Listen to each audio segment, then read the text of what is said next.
Hamas ने एक बार फिर से किया इजराइल पर हमला और इजराइल के शहरों में लग गया लाशों का सैलाब। इजराइल का कोई भी इलाका इस समय हमास के टारगेट से बचा नहीं कहा जा सकता है, क्योंकि बुधवार के दिन हमास ने एक ऐसी मिसाइल कोई इजराइल के शहरों में छोड़ा है जो कि गाजा से लगभग 220 किलोमीटर की दूरी पर मौजूद है। इससे इजराइल को भी यकीन होने लगा है कि हमास के पास काफी ज्यादा खतरनाक मिसाइल और रॉकेट मौजूद है। हर बार हमास गाजा और इजराइल के बॉर्डर के बगल वाले इलाके को टारगेट करता था, जहां पर लगे डोम सिस्टम ज्यादातर रॉकेट को मार गिराते थे। लेकिन इस बार हमास ने इजराइल के उसे शहर को टारगेट किया है जहां पर कोई भी डोम सिस्टम मौजूद नहीं है, और वह गाजा के बॉर्डर से लगभग 220 किलोमीटर की दूरी पर मौजूद है। हमास के पास काफी ज्यादा ताकतवर और आधुनिक टेक्नोलॉजी से भरपूर मिसाइल और हथियार मौजूद है। हमास भले ही छोटा सा संगठन है, लेकिन इजराइल पर भारी पड़ रहा है, क्योंकि हमास के द्वारा भेजी गई मिसाइल से हजारों लोगों की जानें जा रही हैं, जिनमें ज्यादातर बच्चे और औरतें शामिल हैं। लेकिन इजराइल भी इससे हार मानने वाला नहीं है, और इजराइल की आर्मी टीम भी गाजा पट्टी में अपने टैंक को लेकर घुस गई है। इजराइल के द्वारा भी गाजा पट्टी में आतंकी ठिकानों को टारगेट करके रॉकेट बरसाया जा रहा है, जिससे हमास के आतंकियों का भी बचना मुश्किल हो गया है। हमास ने इस मिसाइल को गाजा शहर से छोड़ा है, जिससे इजराइल के एलेट शहर को निशाना बनाया गया है।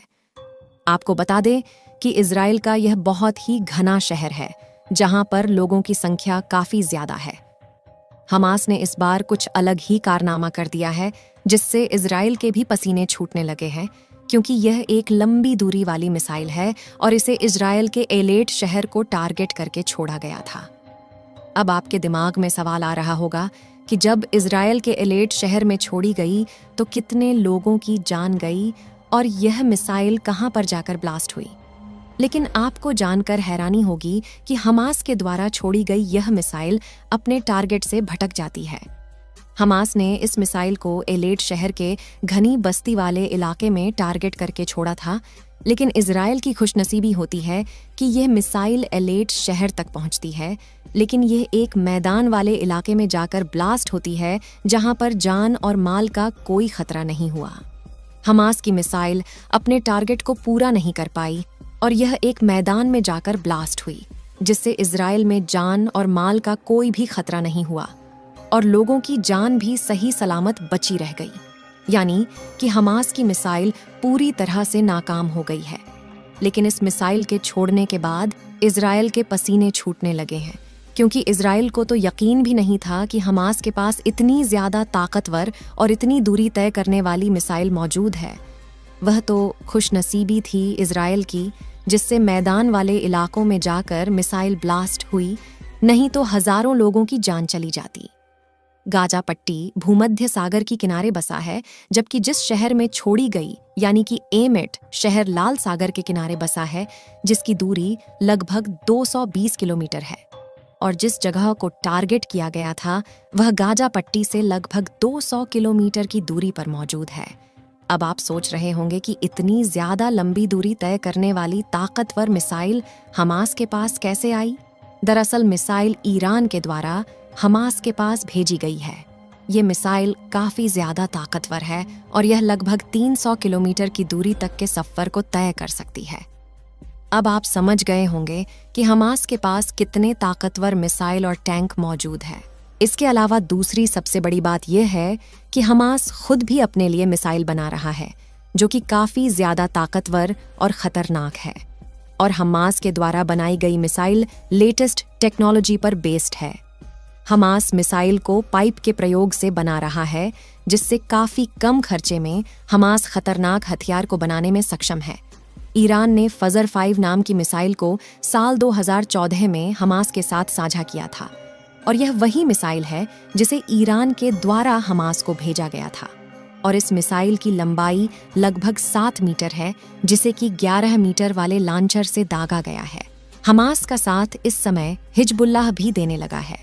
इजराइल के लोगों में अब हमास से ज्यादा हिजबुल्लाह का खतरा मंडराने लगा है, क्योंकि हिजबुल्लाह हमास से काफी ज्यादा ताकतवर और खतरनाक है और हिजबुल्लाह भी इस समय इजराइल के शहर वाले इलाकों में हमला करना शुरू कर दिया है, जिससे हजारों मासूम लोगों की जान जा रही है। इजराइल और हमास के बीच जारी युद्ध में अब तक 7,000 से ज्यादा लोगों की मौत हो चुकी है। जहां 7 अक्टूबर को हमास के आतंकियों ने इजराइल में घुसकर हमला किया था, वहीं उसके बाद से इजराइल लगातार गाजा पर जवाबी हमले कर रहा है। इसी बीच इजरायली सेना ने एक बड़ी जानकारी शेयर की है। इजरायली सेना के अनुसार शुक्रवार को उनके लड़ाकू विमानों ने दाराज तुफाह बटालियन में हमास के 3 शीर्ष आतंकियों को मार गिराया। इजराइल के रक्षा बलों IDF ने बताया कि इन तीनों आतंकियों को हमास का सबसे महत्वपूर्ण ब्रिगेड माना जाता था। इजराइल रक्षा बलों IDF ने कहा कि उसने 24 घंटे में तीसरी बार उत्तरी गाजा में छापेमारी की। सेना ने हमास की चौकियों पर हमला किया, जिनमें से कुछ गाजा शहर में थीं।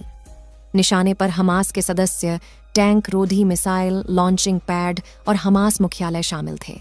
गाजा में 7,000 लोगों की हत्या के बाद भी रक्तपात और हिंसा का दौर थमा नहीं।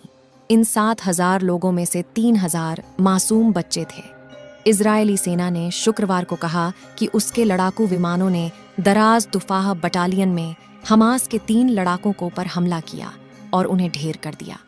इस बटालियन के लड़ाकों ने 7 अक्टूबर को इजराइल के खिलाफ आक्रमण और जानलेवा हमले में महत्वपूर्ण भूमिका निभाई थी। इजरायली रक्षा बलों ने बताया कि इन लड़ाकों को हमास आतंकवादी संगठन की सबसे महत्वपूर्ण ब्रिगेड माना जाता था। हमास ने दावा किया है कि इजराइल के हवाई हमलों में गाजा में 50 बंधकों की मौत हो गई है। हमास के सैन्य प्रवक्ता अबू ओबैदा ने यह जानकारी दी है। इस बीच एक रिपोर्ट के मुताबिक गाजा में 1,600 लोगों के लापता होने की सूचना है। इनमें 900 बच्चे भी शामिल हैं। हवाई हमले में ध्वस्त हुई इमारतों में कई लोगों के दबे होने की आशंका है। इसे बड़े पैमाने पर जमीनी हमला शुरू करने की तैयारी के रूप में देखा जा रहा है। जमीनी हमले के साथ इजरायली वायुसेना ने भी हमास के 250 ठिकानों को निशाना बनाया। इनमें छोटे बच्चों के एक स्कूल और मस्जिद के बीच स्थित रॉकेट लॉन्चर साइट भी है। इजरायल ने कहा कि रॉकेट लॉन्चर साइट इसका एक और सबूत है कि हमास नागरिक ठिकानों का इस्तेमाल आतंकी उद्देश्य से कर रहा है और इसके जरिए इजरायल को निशाना बनाया जा रहा था। इजरायल और हमास के युद्ध के बारे में आपका क्या विचार है? अपनी राय कमेंट में जरूर बताएं और इस वीडियो को एक लाइक करके अपने मित्रों तक शेयर जरूर करें ताकि उन्हें भी जानकारी मिल सके। साथ ही इस चैनल को सब्सक्राइब करके बेल नोटिफिकेशन को ऑल पर जरूर रखें ताकि और भी जानकारी से जुड़ी वीडियो आपको मिल सके।